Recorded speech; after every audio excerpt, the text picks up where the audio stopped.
Olá,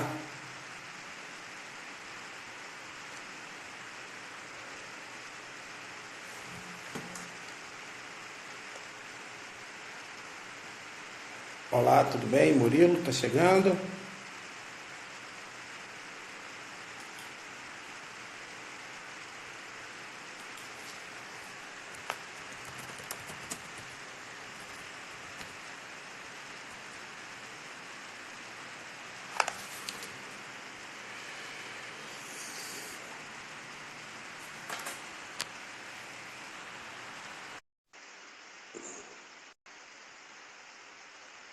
Olá, boa noite. Tudo bem, Daniel?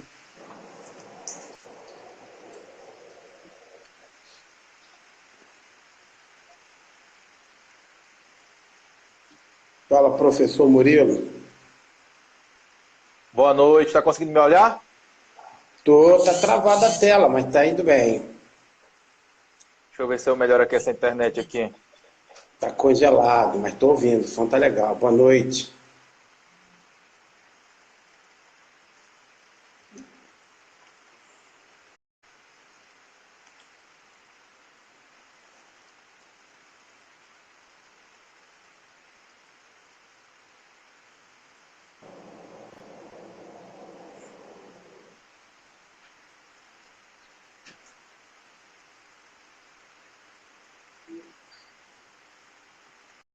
Fala, doutor Castro. Guardar o professor Murilo chegar. Sejam bem-vindos.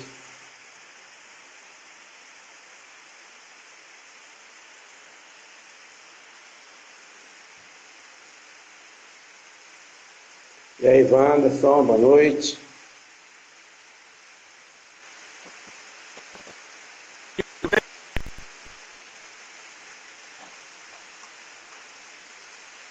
A Zenil tá me ouvindo?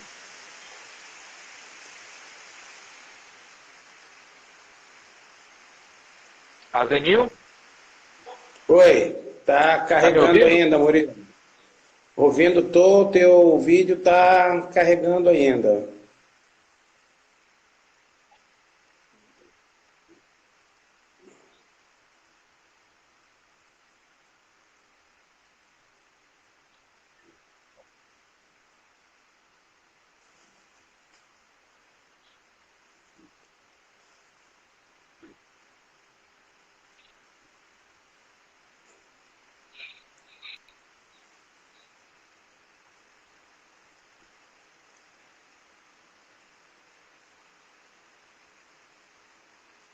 Murilo, apareceu a imagem, mas está congelada.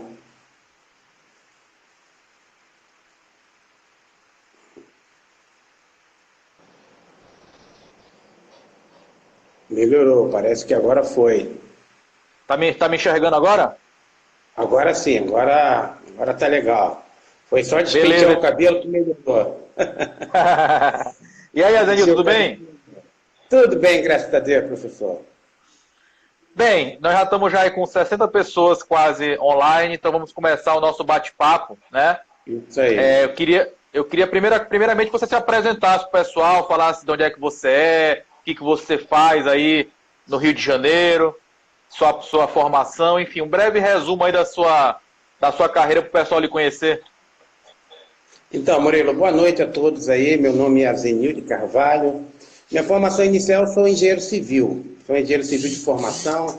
Tenho formação em direito também. Tenho uma pós em direito imobiliário. E eu fiz a pós-graduação em perícias e avaliações. Eu atuo desde 2005 como avaliador da Caixa Econômica para acompanhamento de obras e avaliação de imóveis por inferência, né? Sou professor atualmente da Unigran Rio, faço parte da coordenação de engenharia civil e lá a gente leciona essa matéria de manutenção predial, é um diferencial que a gente tem lá na universidade. A gente também tem, eu também faço parte lá da parte de Revit, projetos. A parte de engenharia civil em geral, a gente consegue ajudar os alunos aí, tem tido bons resultados, né? Eu sou aqui E do isso é Rio de uma coisa. Janeiro, tenho uma empresa. Eu sou aqui do Rio de Janeiro, tenho uma empresa de engenharia e a gente atua bastante nesse segmento de auto-vistoria aqui, em razão da legislação, que a gente até vai comentar um pouquinho sobre ela, e que tem tido bons resultados para profissionais que estão aí buscando oportunidade no mercado. Bem, a primeira pergunta que eu quero te fazer, na verdade, é o seguinte: tu falou uma coisa que eu achei bem interessante, que tu tem a formação em engenharia, né, e em direito. E a gente sabe que nessas áreas que envolve, por exemplo, a parte pericial, toda essa parte que envolve a parte de avaliações e perícias, né, que é um dos focos do nosso curso, existe aí uma linha muito tênue entre engenharia e direito. E eu queria que tu comentasse exatamente sobre isso, sobre como a engenharia e o direito andam juntos nessas áreas da engenharia que nós estamos conversando. Então, eu defendo muito esse limiar, né, essa caminhada junto, por quê? Eu comecei a minha carreira trabalhando com legalização de imóveis. A minha base, isso 40 anos atrás, eu com 16 anos, fazendo já os projetos como técnico de edificações, então eu senti uma necessidade muito grande de aprofundar esses conhecimentos jurídicos. Por quê? Porque na engenharia, quando a pessoa fala, sou da área de exatas, eu sou engenheiro civil, a gente só fala em números, né? Mas o nosso dia a dia é pautado de legislações e normas. E se você não souber interpretar uma legislação, uma norma, você acaba cometendo erros e erros graves.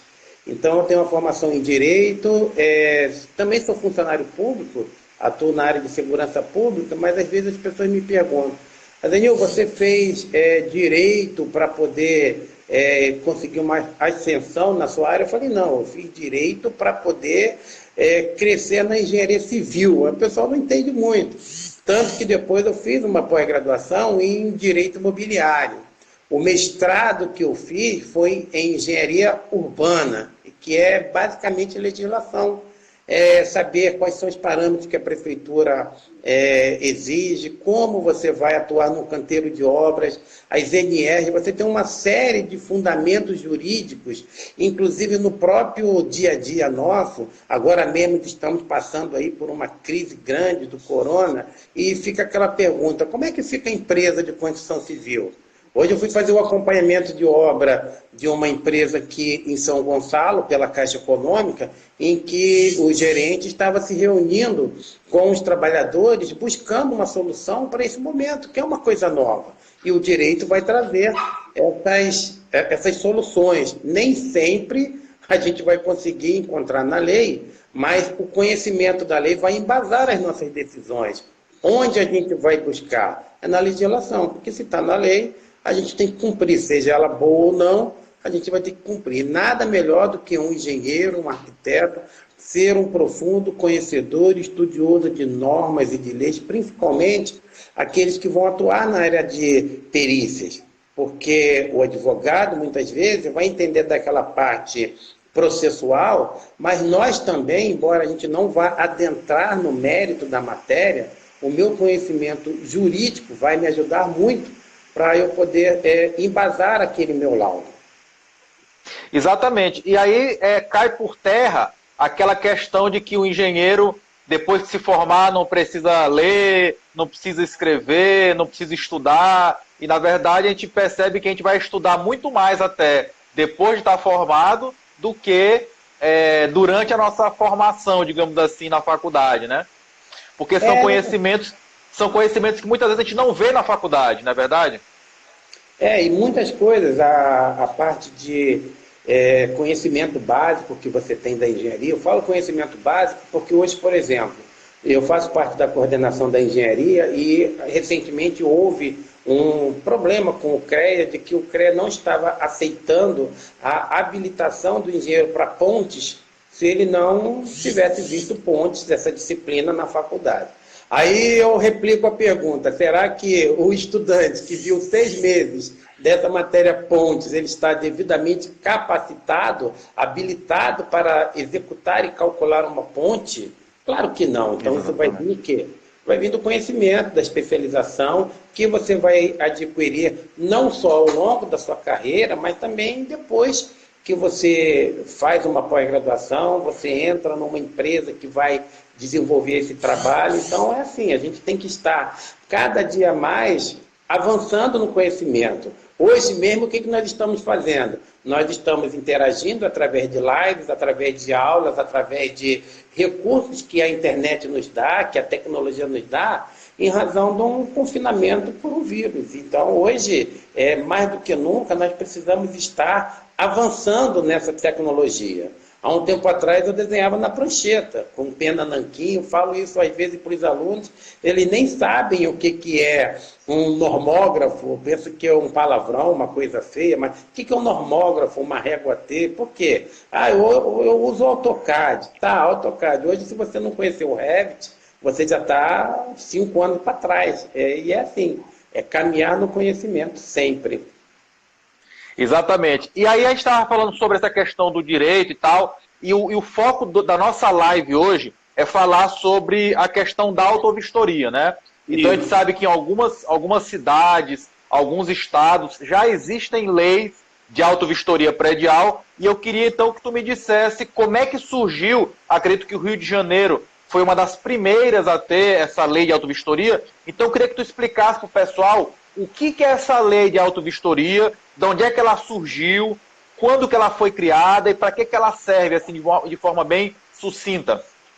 Então, aqui no Rio de Janeiro, às vezes a pessoa até acha, né? Porque como o Rio de Janeiro é um dos municípios que mais cobra, parece até que foi a primeira, mas não. Em Niterói, a gente já tinha uma lei anterior que falava sobre a autovistoria. O Rio de Janeiro começou em 2012 para 2013, caiu um prédio aqui no centro do Rio, o Edifício Liberdade, e a partir daí então, o Estado inicialmente editou uma lei, a 6.400 de 2013, dizendo que as pessoas, né, os proprietários responsáveis, deveriam contratar um profissional e elaborar um laudo de autovistoria. Só que logo depois o município do Rio de Janeiro acabou editando também a sua legislação, porque chegou-se à conclusão de que essa matéria é uma matéria por competência a nível de município. Você vai tratar de prédios, não é segurança pública. Você, embora também envolva a segurança das pessoas, mas está tratando basicamente de edifícios. Então, editou-se a lei, então, 126, que foi regulamentada pelo decreto, mas só para a gente ter uma noção, em 2004, em Joinville, a gente já tinha essa lei de autovistoria. 2005, São Paulo também teve uma legislação municipal. 2012, Avaré, a gente teve em Guarulhos também, em 2012. Goiás, em 2012. Ou seja, o Brasil inteiro tem oportunidades nessa atividade. E aqui no Rio de Janeiro, como foi uma lei que ela veio com um período de 5 em 5,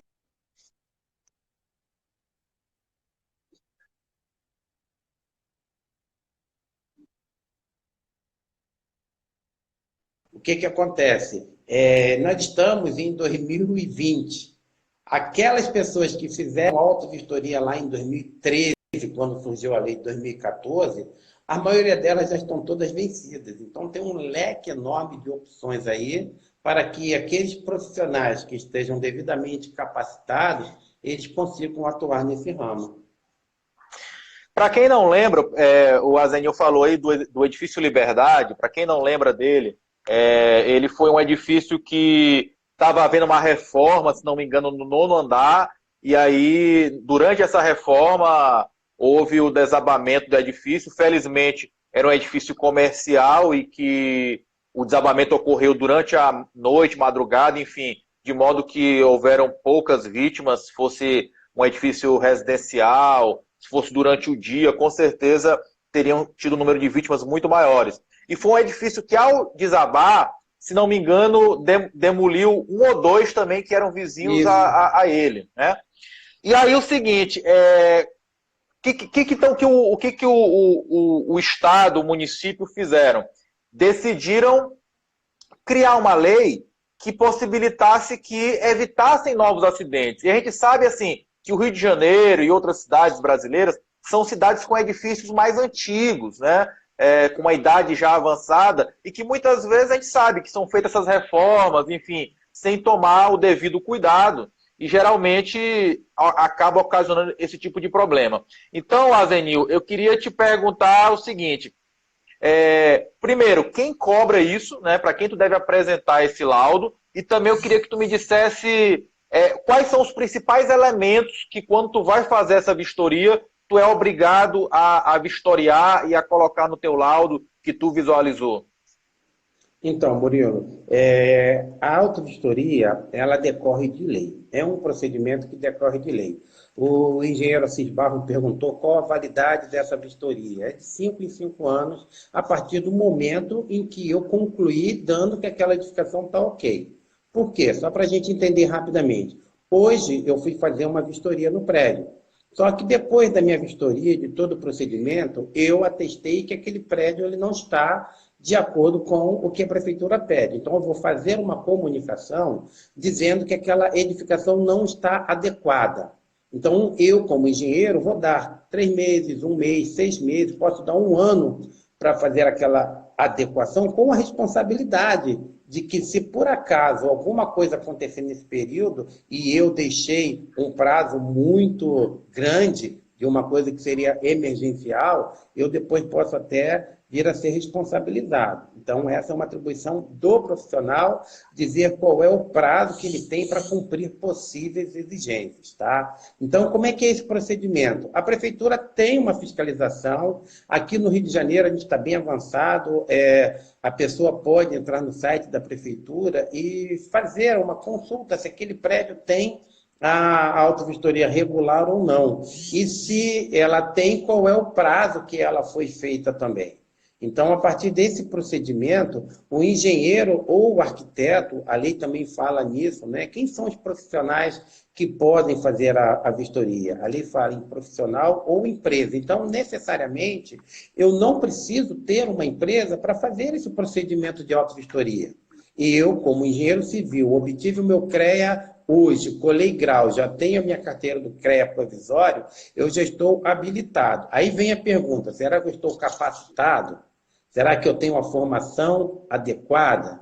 O nosso curso, a nossa pós-graduação, além da autovistoria, nós vamos ter módulos de patologia das edificações, vamos ter módulo de engenharia diagnóstica. Eu costumo dizer lá na faculdade que nós somos assim parecidos com o médico, né? Como assim, o médico, o que tem a ver médico com engenharia? Aí eu pergunto para os alunos assim, qual foi a última vez que você foi no médico? Aí eu falei, não, eu fui essa semana. Eu falei, então pego você como meu paciente.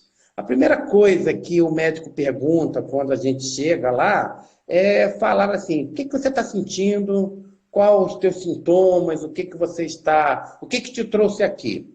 E ele, o médico, faz, então, uma série de perguntas, se o meu pai teve algum histórico, e depois dessa anamnese que eles fazem, eles começam, então, a perguntar, você tem algum histórico na família de diabetes, de pressão? E ele, não satisfeito por isso, ele vai acabar pedindo uma série de exames complementares, exame de sangue, urina. É assim que a gente vai fazer. Na verdade, o meu paciente é o prédio.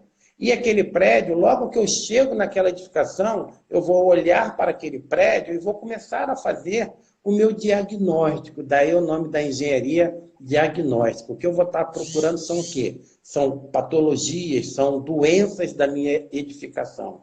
E nessas doenças, eu, como engenheiro, eu preciso estar capacitado para diagnosticar e buscar uma solução. O médico, ele acaba a formação dele de medicina, o que ele faz? Ele vai fazer uma residência, no qual ele vai estudar o coração, vai estudar a parte de ossos, vai ser ortopedista, ele vai estudar complementos do que ele aprendeu durante a sua formação. Nós, na engenharia, também. Eu duvido muito que algum engenheiro consiga acabar uma graduação de 5 anos sabendo tudo de uma edificação. É preciso que a gente continue estudando, e eu costumo dizer assim, escolhe um caminho que você quer seguir e seja o melhor naquele caminho. E não adianta querer saber fazer tudo. Hoje, a minha especialidade, além da parte de perícias, eu sou um conhecedor de normas de legislação urbana. Ou seja, eu conhecia um tempo atrás da parte de estrutura, se eu tiver que voltar a fazer uma estrutura, eu até vou fazer, mas só que eu vou ter que estudar de novo. Então isso aí para mim não me interessa no momento, que aí eu vou criando parcerias com amigos que atuam nesse segmento de estrutura. Então é importante que o profissional da engenharia, da arquitetura, ele tenha esse entendimento. Ele acabou de estudar, ele precisa conhecer aquele paciente. Quem é aquele paciente dele? É o prédio. O prédio, ele tem que olhar para o prédio e saber aquela forma de comportamento que a minha estrutura está tendo. É um erro muito grande que quando as pessoas vão fazer uma auto-vistoria, eles saem procurando rachadura em tudo que é lado. Não é só isso. Eu preciso conhecer os sistemas da edificação. Nosso corpo humano não tem sistema circulatório, sistema respiratório. Agora os médicos estão doidos para achar uma vacina para esse vírus que está aí, que ataca o sistema respiratório. Tem outros vírus que atacam a parte do estômago, a parte da vista, ou seja, eu preciso conhecer a minha edificação.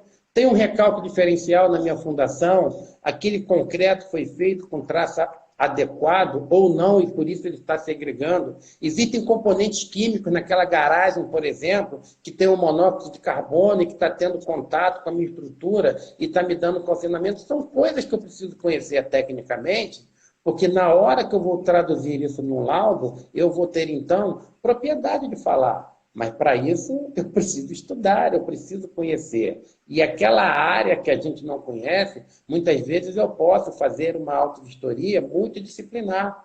Eu vou ter um engenheiro na parte elétrica comigo, eu vou ter um engenheiro mecânico, eu sou engenheiro civil, tenho a minha especialização.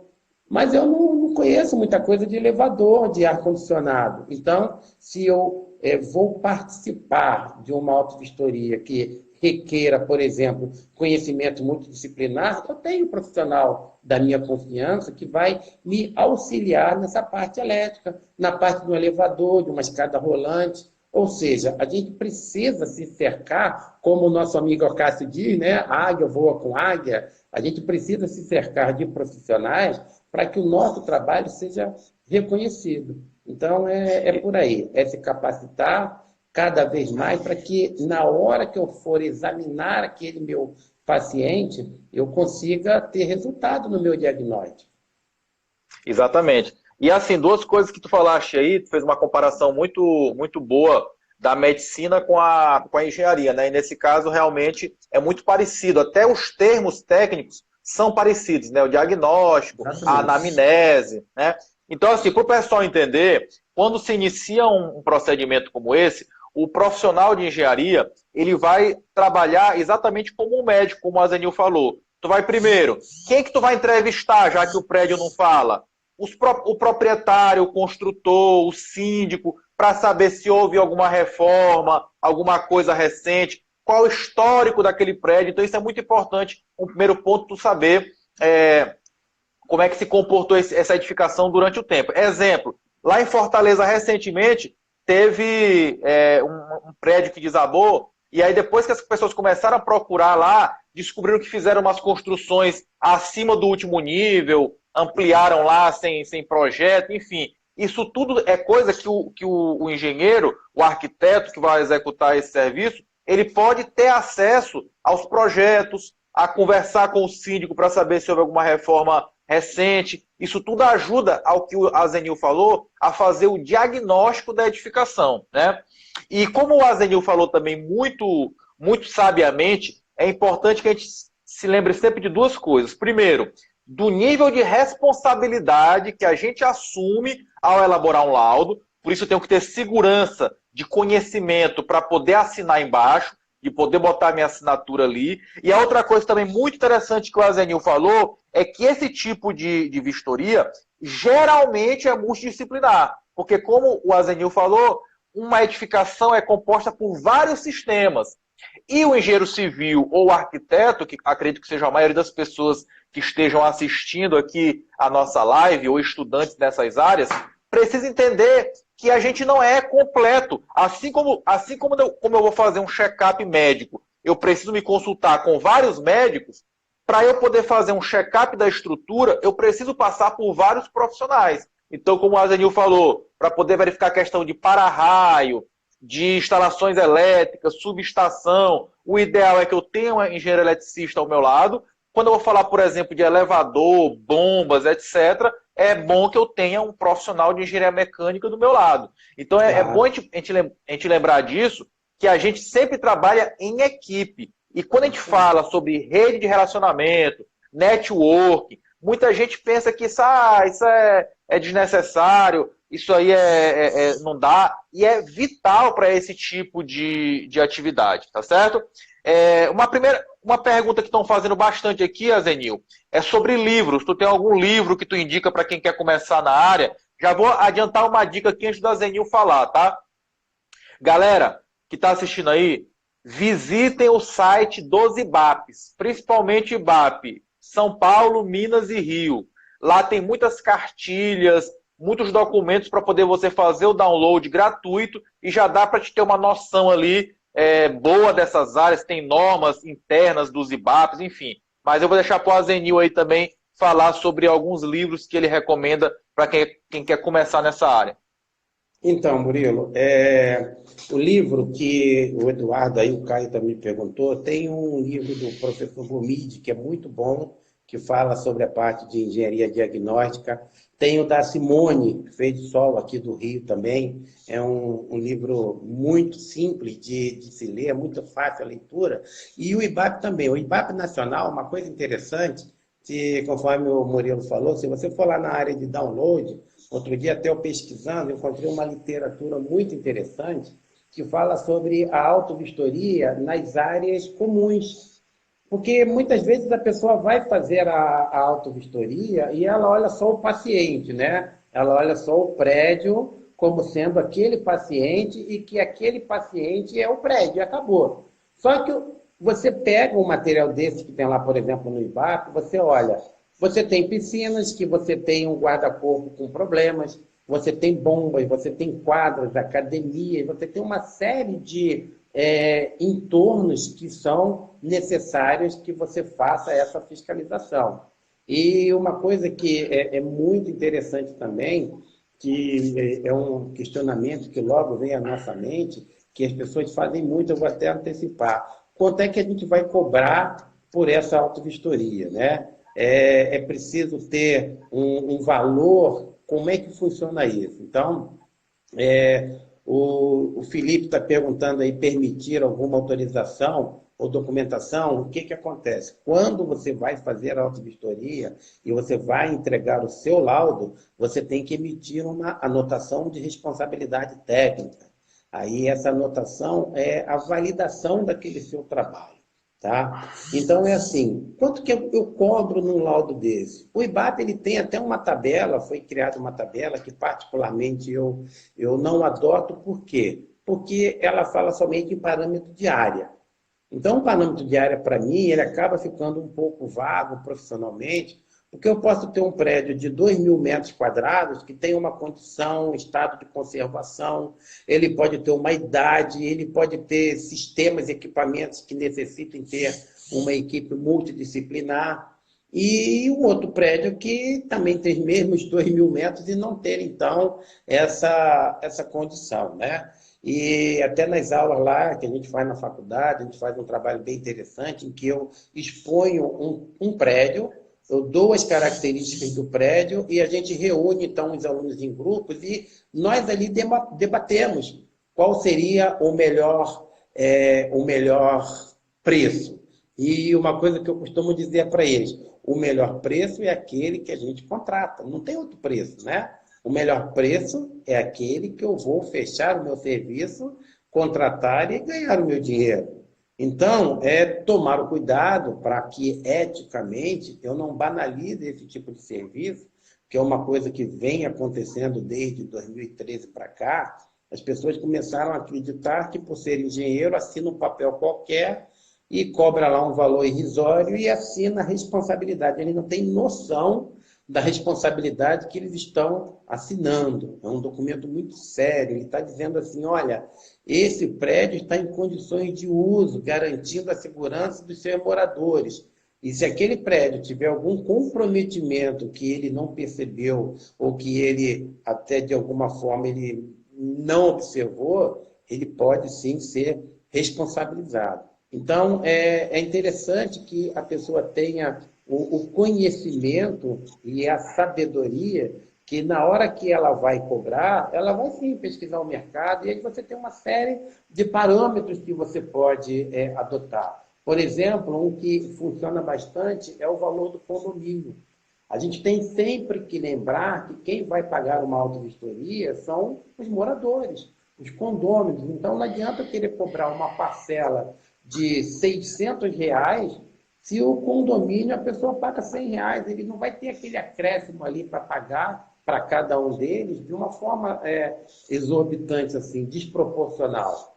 Outra dica que eu dou também, que tem funcionado bastante aqui, em termos de contratação, é você parcelar o maior número de vezes que você consiga suportar. Por quê? Uma coisa é você cobrar um valor cheio e cobrar à vista ou 2 vezes. Outra coisa é você cobrar até um pouco mais caro, parcelando em 3, 4, 5 vezes, numa maquininha hoje de PagSeguro, uma máquina qualquer dessa de crediário, ajuda muito para você poder, então, fazer esse tipo de trabalho. Então, é interessante que, na hora de cobrar, a pessoa tenha responsabilidade. Não é fechar um contrato achando que está ganhando um dinheiro numa época de dificuldade, criando uma oportunidade de valorizando o seu trabalho. Um laudo meu hoje tem cerca de 60, 70 páginas, dependendo do tipo do prédio. Tem gente que pega uma folha, bota uma foto, tira uma RT e cobra um valor irrisório. Então, o CREA começa a fiscalizar, a própria prefeitura aqui do Rio está fiscalizando esse tipo de procedimento também. Então, é bem interessante isso para a gente poder fazer um trabalho com responsabilidade. Porque é aí que eu falo, conheça a lei. A lei fala de responsabilidade civil e criminal. A lei de auto-vistoria fala sobre uma multa de R$ 5.000 se aquele laudo for um laudo que traga algum comprometimento além da responsabilidade civil e criminal. Então, ou seja, o cara cobrou R$ 500 para fazer um laudo, tomou uma multa de 5.000, ele efetivamente não teve vantagem nenhuma, né? Exatamente. E aí fica uma dica para o pessoal aí que não é do Rio de Janeiro. Nós já temos vários municípios que já têm essa lei, né? E até alguns estados também que já têm. Mas para aqueles estados que não têm, aqueles municípios que não têm a lei, aqui no Maranhão, aqui em São Luís, eu, particularmente, Murilo, fui atrás de alguns vereadores para mostrar, né? Principalmente depois que acontecem esses grandes acidentes, como aconteceu lá em Fortaleza, tu pode procurar, ou você como engenheiro, ou busque o CREA, o Sindicato de Engenheiros, todas as instituições da engenharia, e levem esses pleitos aos vereadores. Eles têm interesse em fazer uma lei de auto-vistoria. Então, se tu pegar, por exemplo, o que eu fiz? Eu peguei as leis de várias cidades, levei para os vereadores e cheguei, olha, a gente está prezando isso aqui em São Luís para evitar problemas como aconteceu em Fortaleza. Então, com isso, a gente consegue, primeiro, ajudar a sociedade, evitando acidentes, mortes, etc. Mas também é uma área que eu posso gerar trabalho para mim, enquanto profissional, tá certo? E para toda a nossa classe. E aí eu vou agora te perguntar, Zenil, vou dar primeiro minha opinião e depois eu quero ouvir a tua.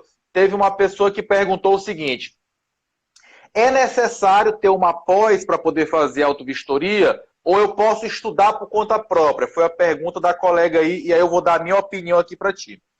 Tudo nessa vida, tu consegue estudar por conta própria. Só que qual é o problema? Primeiro, tu vai levar muito mais tempo e segundo, que tu vai cometer muito mais erros. Então, o que acontece? Existem áreas que se eu cometer um erro em um laudo, o Azenil está dizendo aí o tamanho da responsabilidade que a gente tem ao assinar um documento. Então, pessoal, uma coisa que é importante é que tu tem que buscar o quê? O conhecimento que seja feito de forma organizada e que você aprenda com profissionais que estão executando a atividade, porque esses profissionais, eles vão saber dar para você o pulo do gato, né? Ou seja, mostrar para vocês quais foram os principais problemas que eles tiveram, o que tu tem que ter atenção. Então, são conhecimentos que tu não vai encontrar em livro nenhum. Então, por isso, a minha sugestão sempre é: busque fazer cursos com profissionais. E eu sempre digo isso, né? Podem procurar vídeos meus aí no YouTube desde 2017, 2016, que eu sempre falei o seguinte: olha, pessoal, eu fiz 4 pós-graduações e um mestrado, mas sem dúvida nenhuma, a pós-graduação que mais me gerou frutos profissionais e financeiros foi a pós de avaliações e perícias, né? E o que a gente fez, então? Juntei com a Zenil, com a Cássio, com outros profissionais renomados no Brasil todo, e a gente criou uma pós-graduação que ela juntou em uma só a avaliação de imóveis, que é uma área que tem muita demanda aí dos bancos, da justiça. Entramos com a parte de perícia judicial, que também tem muita demanda, o profissional pode se cadastrar nos tribunais. Envolve a área de engenharia diagnóstica, né, que é o que a gente está conversando aqui, e também a área de patologia das construções. Então a gente fez uma pós bem completa para que a gente possa realmente fazer com que cada módulo dessa pós seja um conhecimento que o aluno possa sair do módulo e ir buscar trabalho no mercado, porque você pode já começar a ganhar dinheiro. E o principal, você não precisa depender de uma coisa que hoje está em falta, que é emprego. Porque você, enquanto um avaliador, um perito, uma pessoa que faz engenharia diagnóstica, autovistoria, você pode trabalhar como autônomo, né? E isso eu não preciso depender, então, de emprego, tá certo? E então, eu dei a minha opinião sobre a importância de fazer uma pós. Só dar um recado aqui para a galera, antes de passar para a Zenil. Essa nossa pós, ela está com matrículas já abertas no Rio de Janeiro, né? Já estamos logo que passar esse negócio de quarentena, já vamos começar uma turma no Rio de Janeiro. Recife, a turma também já está completa. Já era para ter começado agora em março, só não começou por conta da quarentena. Natal, João Pessoa, São Luís, Manaus, Marabá e Ipatinga. Então, se você que está aqui assistindo a gente é de uma dessas cidades e tem interesse em fazer essa pós, comenta aqui lá na nossa live que um consultor da BSSP já entra em contato com vocês de imediato. Azenil, então dei minha opinião, por que eu acho que é importante fazer uma pós e queria agora ouvir a tua importância, a tua opinião sobre isso. Então, Murilo, conforme eu falei logo no início, é preciso que eu conheça o meu paciente, né? Meu paciente é o prédio. Um prédio... sim, rapidão, Azenil. Rapidão que o Paulo Sérgio lembrou aqui de uma que eu esqueci. João Pessoa também está com matrículas abertas. Agora pode falar. Então vamos lá. Respondendo rapidamente aí ao Ronaldo Assis, que ele fez um comentário de que ele fez um curso de autovistoria e até hoje não arrumou oportunidade.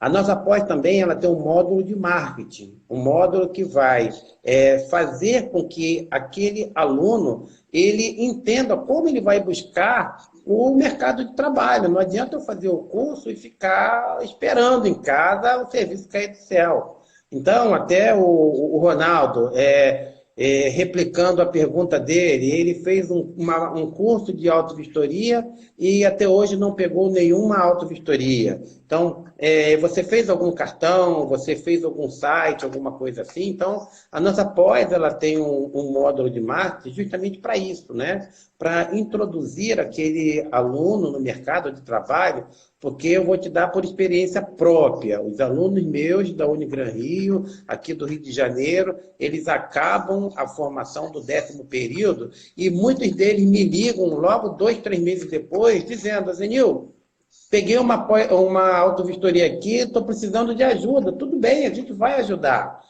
Outra coisa que é importante também numa pós-graduação, além do conhecimento que o aluno está tendo, que ele está obtendo com a sala de aula, é o network. Você vai estar numa sala com 20, 30, 40 alunos e professores profissionais que já estão atuando, alguns estão começando a atuar, mas que ali surge uma série de oportunidades de negócios.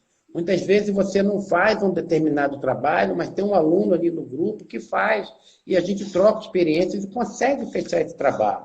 Então, é importante o conhecimento, a capacitação, não só no tema em que a gente se propõe, essa pós de perícias e avaliações de imóveis, que a parte de patologias e engenharia diagnóstica é um segmento, na verdade, o 4 em 1, que é muito difícil o profissional ficar sem demanda. Então, a auto-vistoria aqui no Rio, você tem também uma demanda de marquises, laudo de estabilidade de marquise, ver se aquela marquise está em condições. Uma marquise hoje, ela é uma peça, um elemento estrutural que quando você vai fazer o cálculo, ela não tem aquela sobrecarga de ar-condicionado, de letreiro, e a pessoa bota vaso de planta ali, acaba com a impermeabilização. Então, tudo isso acaba prejudicando e a prefeitura transfere para aquele profissional que de 3 em 3 anos ele faça essa certificação de que a marquise está com uma condição de estabilidade. A auto-vistoria de 5 em 5 anos. Outra coisa, a auto-vistoria ela pode virar um plano de manutenção. Então, se você faz uma auto-vistoria muito bem feita, você faz um trabalho de pontuar aquelas emergências, aqueles trabalhos que o síndico precisa fazer, você daqui a pouco está fazendo parceria e fazendo também a manutenção daquela edificação. A edificação é que nem a gente, adoece, passa mal, vai ficar velha. Então, aquela instalação elétrica, a gente tem a norma lá que a gente vai ter de desempenho falando sobre isso. Qual o tempo que tem o concreto? 50, 60 anos? Minhas instalações hidráulicas, elétricas, tudo isso tem um tempo. E o engenheiro, ele vai diagnosticar e vai determinar, olha, daqui a 6 meses você tem que fazer esse procedimento. A caixa d'água tem que ser limpa de tanto em tanto tempo. A manutenção do elevador, tudo isso você vai fazer num plano de manutenção, que vai surgir de onde? De uma vistoria que você fez. Então, é importante que, ao examinar o meu paciente, eu tenha todo o cuidado e todo o conhecimento necessário. E, a partir daí também, o relacionamento é fundamental. Tudo aquilo que a gente vai obter de trabalho, hoje eu tenho um grupo de alunos que fizeram o curso de legalização, que já temos 120 alunos que toda hora no grupo eles colocam oportunidades. Eu tenho um aluno que é o secretário de urbanismo de Duque de Caxias, o outro trabalha em São João de Meriti, no Rio de Janeiro, ou seja, você começa a fazer uma pós-graduação, você começa a ter oportunidade. Aquele aluno que está cru de mercado, não fez nada ainda, ele se sente incapacitado, ele vai ter a oportunidade de interagir com pessoas experientes, começar a pegar conhecimentos, como é que eu faço para conseguir trabalho. Quer ver uma dica que eu dou interessante aqui no Rio de Janeiro? Rio de Janeiro essa pós a nível Brasil, mas no Rio de Janeiro é muito conhecido pelas suas belas praias, né? Então, lá na sala de aula, fala assim para os alunos, olha só, imagina que você acabou uma pós e você agora quer conseguir autovistoria. O que você vai fazer? Vai para a praia. Mas vai para a praia? Vai para a praia. O que você faz? Manda fazer uma série de cartões, engenheiro, Azenil de Carvalho, realiza autovistoria, inspeção predial e vai para a praia. Solta ali no metrô, ali em Copacabana, e sai distribuindo o teu cartãozinho para todos aqueles síndicos ali, aqueles porteiros, e vai para a praia de manhã cedo. Fica lá na praia, toma salguinho de coco, come seu peixinho, e depois, na parte da tarde, o porteiro já trocou o turno, você volta. Vem caminhando, faz um caminho diferente, dá uma voltinha pela orla e vai, então, panfletando cartões profissionais nos condomínios. Se naquele final do dia, na segunda-feira, uma ou duas pessoas te ligarem e você conseguir fechar o negócio, você ganhou a tua praia. E o que você faz de novo? Vai para a praia de novo, é assim que funciona. Cria um site, começa a ter um Instagram profissional, começa a ter um Telegram. Então, a pessoa tem que ser instruída e a pós-graduação também, na parte de marketing, ela vai dar esse embasamento. Então, eu não vou ter só o meu conhecimento técnico da parte de engenharia, mas eu vou ter também noções de como eu vou desenvolver o meu trabalho para que ele seja visto, para que eu possa ser contratado. Eu acho que é fundamental que a gente não pare de estudar. Eu estou fazendo uma pós em BIM agora, depois de muito tempo, já uso o AutoCAD, já usei o Revit, mas eu tenho a necessidade de me aprofundar. Então, acaba uma pós aqui, todas elas, eu vou te ser sincero, Em todas elas eu tive oportunidade de negócio. Conheci muita gente importante, tive vários amigos que hoje são professores, são meus amigos pessoais, e isso pelo Brasil. Eu acho que essa troca é fundamental, além do conhecimento. Eu falo muito isso também pro pessoal, que as pessoas acham que só ter um bom currículo, ou fazer um curso, ou fazer uma pós, é suficiente para alguém bater na tua porta e te oferecer uma oportunidade, né? Quando isso é apenas uma parte. A outra parte é isso que tu falou, é eu ir atrás. Então, tipo assim, de repente, a pessoa, como tu falou, visita esses síndicos. Muitas vezes o síndico ele não tem nem noção do tamanho da responsabilidade dele, né? Eu levo lá o Código Civil e digo, síndico, tu sabia que tu é responsável pela manutenção? Olha o que pode acontecer contigo se acontecer algum problema aí nesse prédio. Enfim, isso pode fazer com que abra os olhos dessas pessoas e surjam oportunidades de trabalho. Então, outra dica que eu dou para todo mundo também é a se filiar no IBAP, né? Que o IBAP ele costuma divulgar oportunidades, tanto de cursos, etc., mas em muitas cidades, muitos estados, o IBAP também divulga oportunidades de trabalho, né? A pessoa, ou algum órgão público, enfim, procurou o IBAP manda aquela demanda para os associados do IBAP daquela regional, para que esses profissionais elaborem uma proposta e submetam, então, aquela entidade, aquele órgão que está querendo contratar aquele determinado serviço, tá certo? Teve uma pessoa que perguntou aqui sobre a questão que ela não consegue compartilhar essa live com outros colegas. E eu sempre toda vez que está tendo essa nossa live aqui, que é toda segunda-feira, depois que termina a live, eu pego essa live e jogo lá no meu YouTube, tá? Então, se depois alguém quiser ver a live, enfim, ela vai ficar 24 horas disponível, né? Aqui na BSSP. Quando terminar aqui o Azenil lá, né, que está usando o Instagram da BSSP, o Azenil vai apertar lá em compartilhar. E aí vai ficar durante 24 horas aqui disponível. E aí eu vou capturar e vou jogar lá no YouTube. O Thiago disse que no Maranhão não tem IBAP. Thiago, tem dois IBAPs aqui no Maranhão. O IBAP oficial, que é como tu escreveu aí, e tem um outro IBAP que é IBAP, tá? Depois tu fala comigo que eu te falo sobre esses dois IBAPs, tá certo? Bem, nós estamos chegando, já faltando 10 minutos para encerrar a live, que o Instagram só permite 1 hora. Antes de eu passar a palavra novamente para o Azenil, eu queria só dar alguns recados aqui. Primeiro,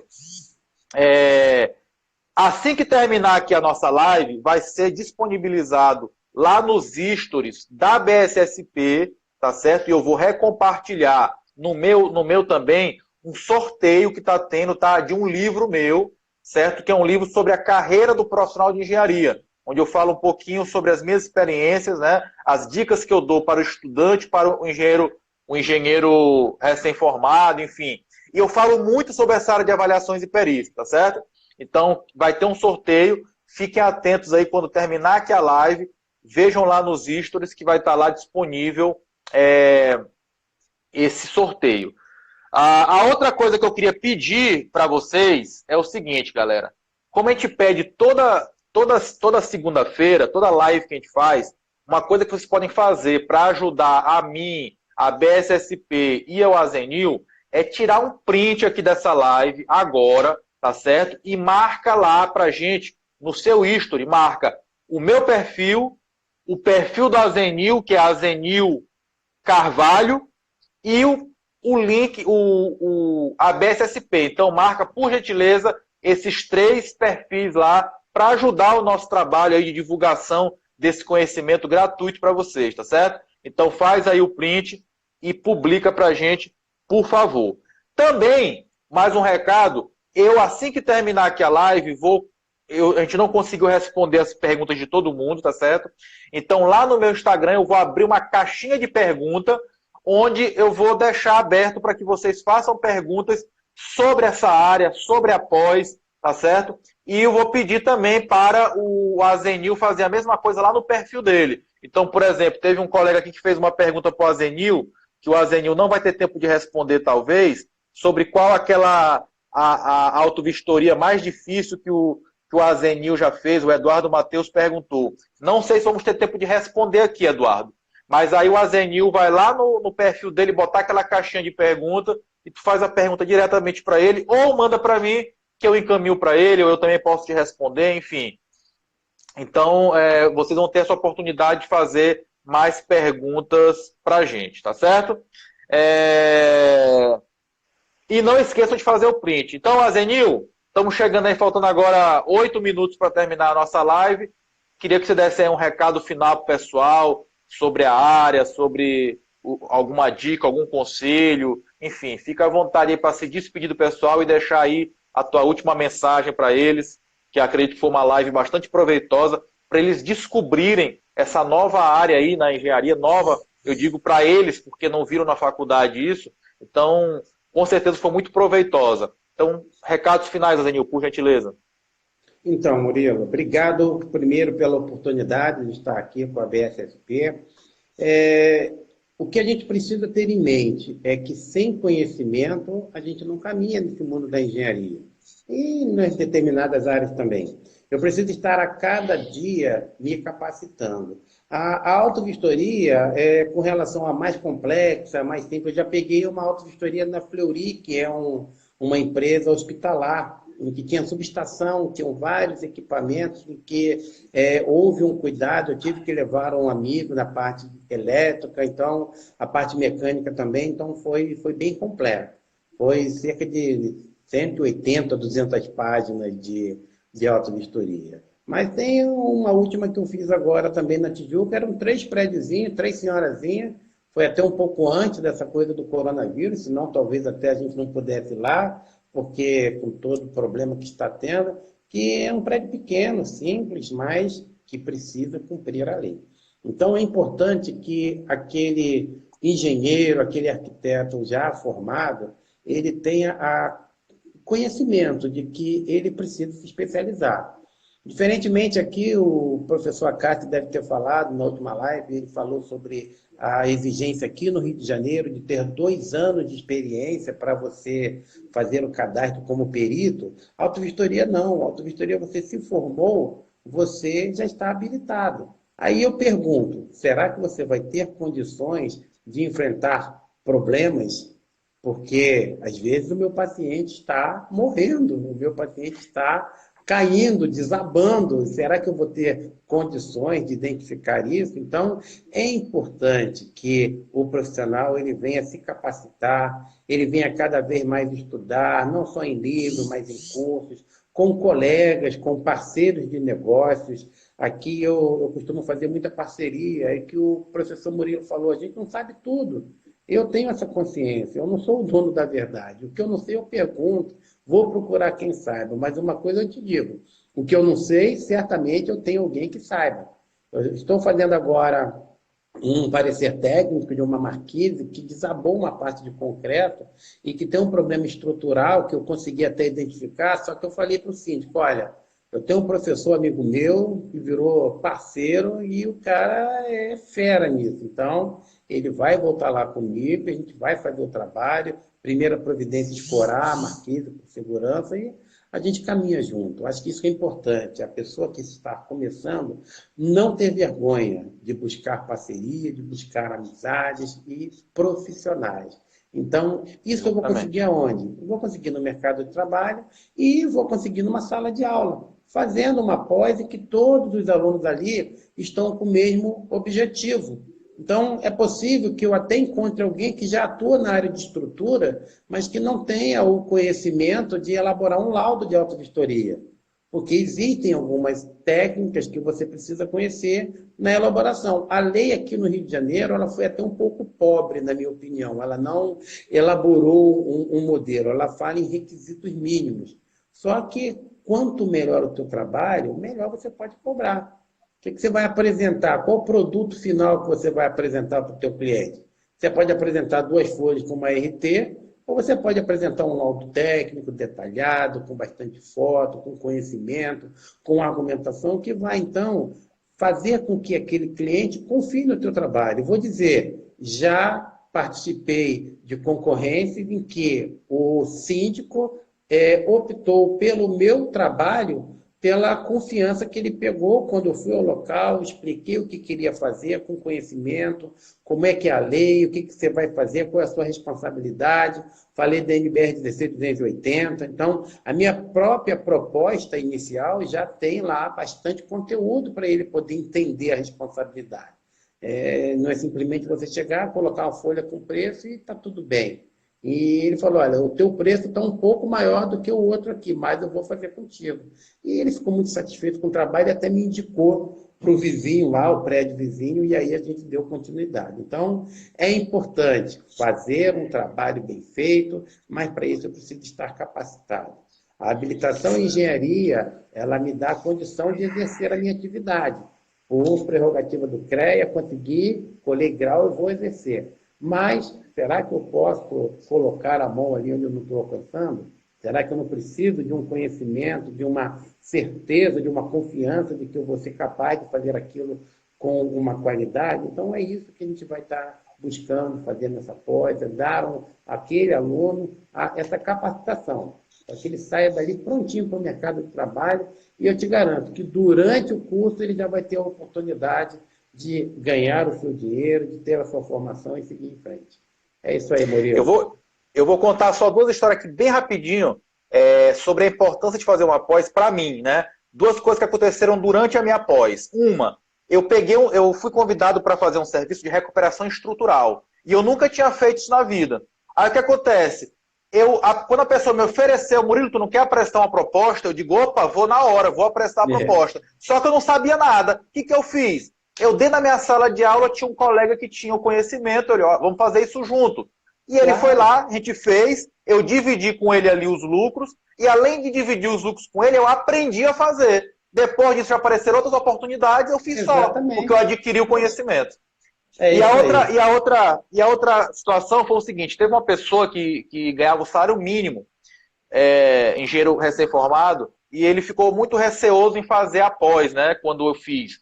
E aí eu incentivei ele a fazer e tal, e ele, pô, Murilo, mas vai praticamente 50% do meu salário é a pós. E ele, com muita dificuldade, começou a fazer a pós. E na pós, ele, dentro do grupo ali de estudo, tinha já um empresário, enfim. E o empresário, vendo o desempenho dele durante a pós, ofereceu um trabalho para ele que ele ia ganhar exatamente 9 vezes mais do que ele ganhava anteriormente. Então, ele conseguiu um emprego dentro da pós por estar em um ambiente propício para isso, ou seja, um ambiente que temos profissionais, professores que estão ali buscando o mesmo objetivo que a gente. Então é muito importante o networking que é criado dentro de uma pós-graduação. Azenil, só um lembrete bem importante. Assim que terminar aqui a live, que tu encerrar aí, vai aparecer a opção compartilhar. Tu clica para compartilhar porque vai ficar 24 horas disponível para quem quiser vir assistir. Beleza? Ok. E deixando o recado aqui para finalizar, quem quiser, tiver interesse lá no YouTube, tem um canal legal do professor Azenil. Então é fácil, é um nome diferente. Chega lá no canal legal, toca lá o sininho, porque a gente fala bastante coisa sobre auto-vistoria, sobre a parte de procedimentos de legalização aqui no Rio. Tem um curso gratuito lá que eu comecei a fazer nessa época aí de confinamento. A pessoa pode assistir o curso lá, então vai aproveitar bastante. Tá bom? Valeu, galera. Grande abraço. Muito obrigado, Azenil. E até a próxima.